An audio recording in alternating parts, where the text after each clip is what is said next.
Esta mañana se toma un café con Claudia. Pablo Abdala nació en Montevideo en 1966. Es el presidente del INAU y es abogado y político del Partido Nacional. Fue diputado durante 15 años.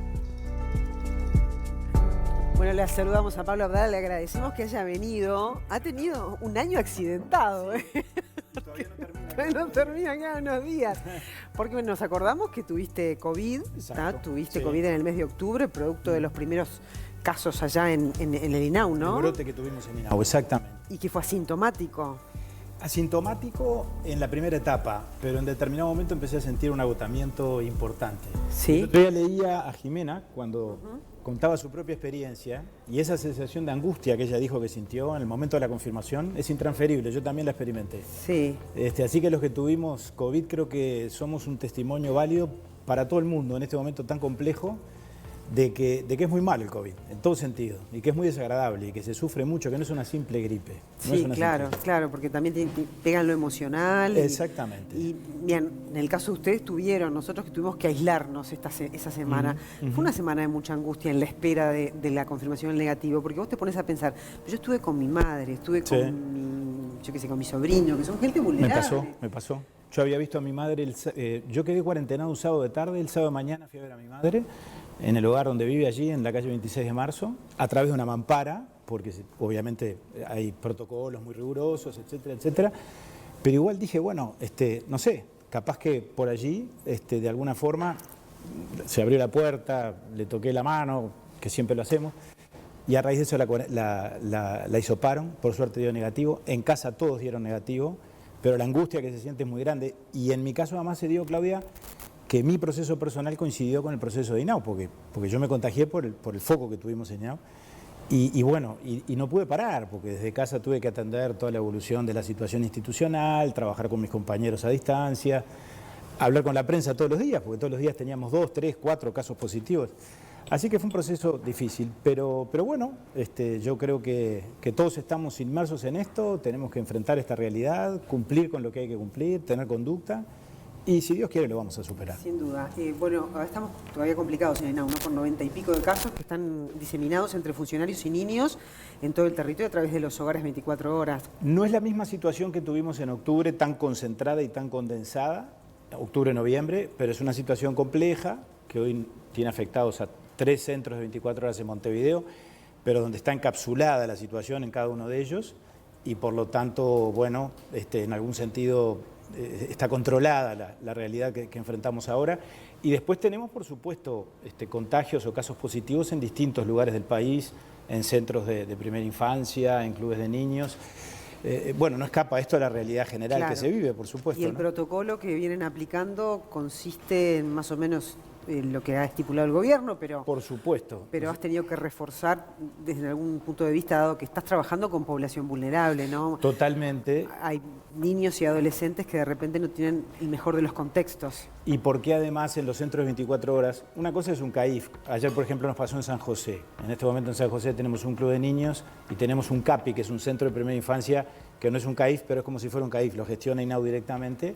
Que bueno, que allí aparecieron 3 funcionarios que dieron positivo, entonces se cierra el centro preventivamente y cada uno para su casa hacer cuarentena. Ahora, eso no puede pasar en los centros de 24 horas, en las residencias, porque allí viven los chicos y tienen que seguir viviendo. Entonces ahí los protocolos son otros, las exigencias son mucho mayores, el esfuerzo de los equipos y del personal es maravilloso, porque obviamente tienen que tomar prevenciones desde el punto de vista sanitario muy rigurosas para atender a los niños que han dado positivo en estos 3 centros. Hemos tenido que reforzar el personal, pero estamos recibiendo un apoyo enorme del Poder Ejecutivo y del Ministerio de Salud Pública, por supuesto, en todo lo que es el liderazgo sanitario, digamos así, ¿no? Bueno, ¿qué te pasó en el brazo? Porque la gente dice, ¿por qué estás así? La otra vez cuando hicimos una entrevista vía Zoom, ya nos habías contado algo. ¿Qué te caíste? Una caída tonta, de esas que se pagan caro, ¿no? Tropecé, me comí 2 escalones, como le puede pasar a cualquiera, y me dio un golpazo, la verdad que un golpazo, y me fracturé el hombro. Con suerte, entonces, porque podría haber sido peor. Pudo haber sido peor. Pero la última placa la semana pasada ya dio que estamos evolucionando bastante bien. Ahí va, Pablo, estaba leyendo cosas tuyas personales. Vos tuviste peritonitis por allá por el 2017. Exacto. Que te llevó al CTI, que te llevó a un extremo complicado, ¿no? Porque digo, capaz que entraste por una apendicitis y bueno, esto lo salvo rápido, y sin embargo tuviste que pelearla bastante. Nos pegamos un susto bastante grande, fue en el mes de enero, yo integraba, era legislador en ese momento, integraba la comisión permanente, que la integraba con mucha frecuencia, prácticamente todos los años, yo me quedaba en el receso, y había convocado a la ministra Cose, a la entonces ministra Cose, por un tema vinculado con la regasificadora, que era un tema que yo intervine mucho en aquel momento. Bueno, por supuesto, el llamado a sala quedó sin efecto, porque me pasó lo que me pasó.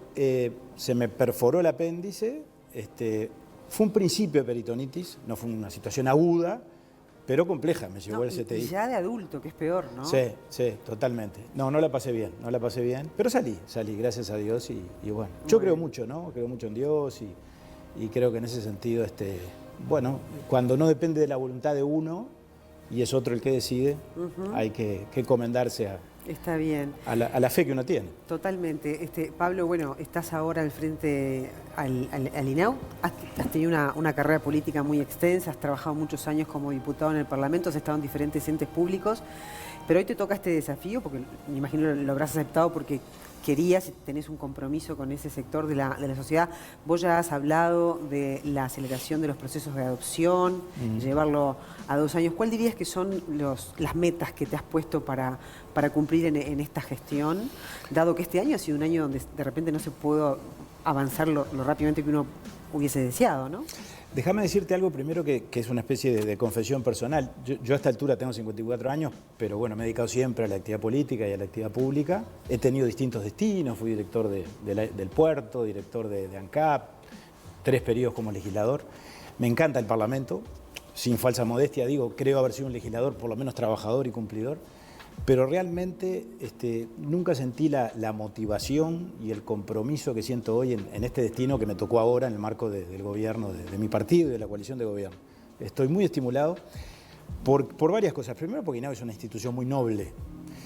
Segundo, por esa sensación de la función ejecutiva asociada a lo social, ¿verdad? Y a que las decisiones de uno terminan repercutiendo en la suerte, en este caso de niños y adolescentes, y de miles de familias uruguayas, a las que pertenecen o pertenecían, o deberán volver a pertenecer a esos niños y adolescentes. Hablando de la adopción, estamos hablando del gran desafío del derecho a vivir en familia, de la necesidad de trabajar para recomponer vínculos familiares, para generar nuevos vínculos familiares cuando los vínculos originales desaparecen o se rompen definitivamente. Entonces, eso es un enorme desafío, es una enorme responsabilidad, pero es una sensación lindísima que no la había sentido hasta ahora en la forma en la que la experimento en este momento por el lugar de responsabilidad que me ha tocado. Entonces digo, en eso estamos trabajando con un enorme compromiso y también con esa ansiedad de saber que el tiempo pasa rápido. 5 años en la vida de un país es relativamente poco tiempo y además no son 5 años de labor efectiva, no son 5 años iguales en cuanto a la efectividad, porque el primer año se nos fue prácticamente en la discusión del presupuesto, en la lucha contra el COVID.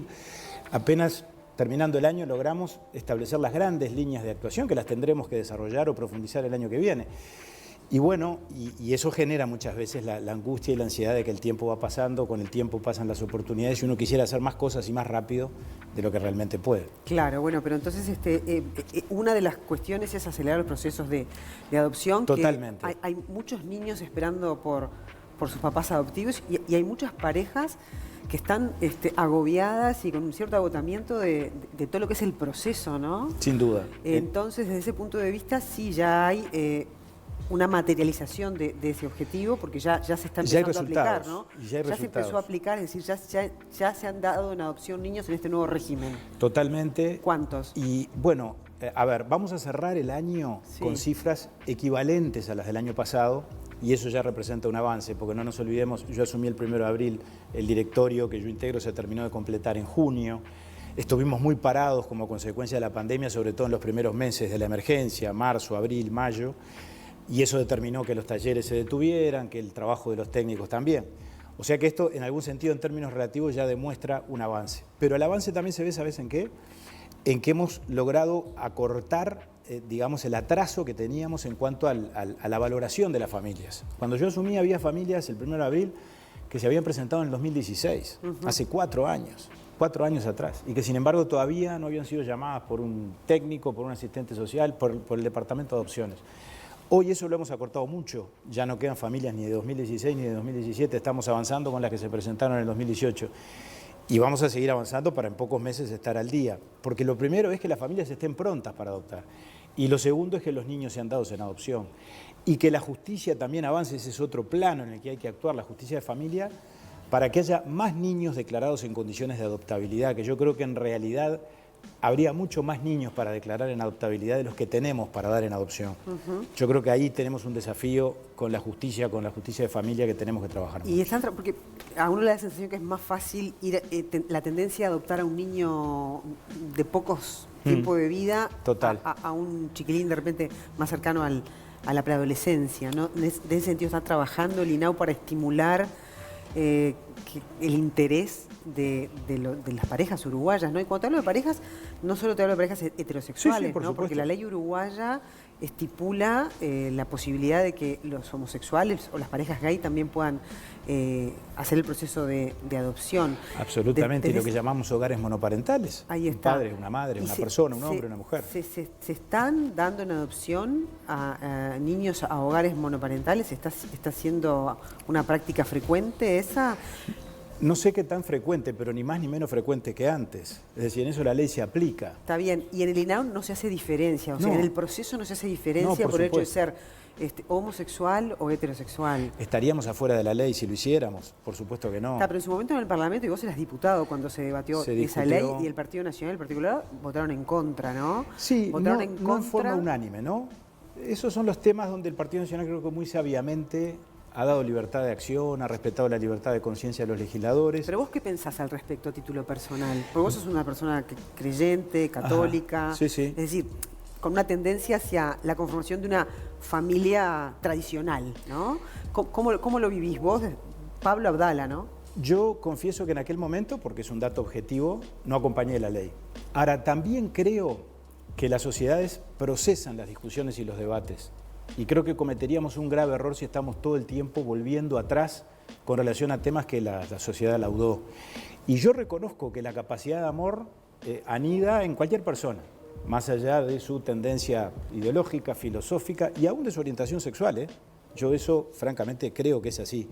Por lo tanto, es un tema que hoy, a ver, si me perturbara como presidente del INAU, creo que estaría yendo más lejos de mi propia competencia, porque yo no puedo incidir en lo que INAU haga o deje de hacer por mis creencias personales, así que nunca me lo planteé.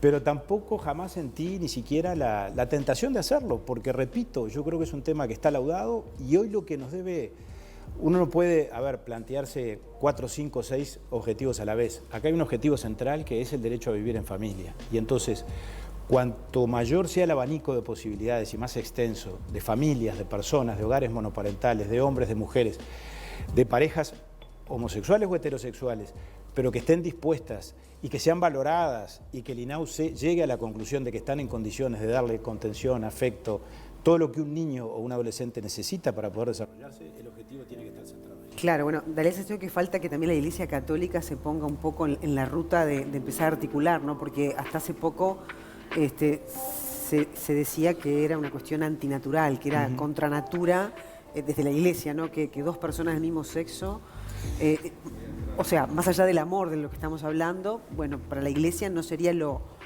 natural y lo lógico y lo bien visto socialmente y culturalmente hablando, ¿no? Digamos, en ese sentido hay que hacer un trabajo también. Sí, yo creo que no por defender... Porque vos sos un tipo que va a la iglesia, que comulga, Ahora, decir...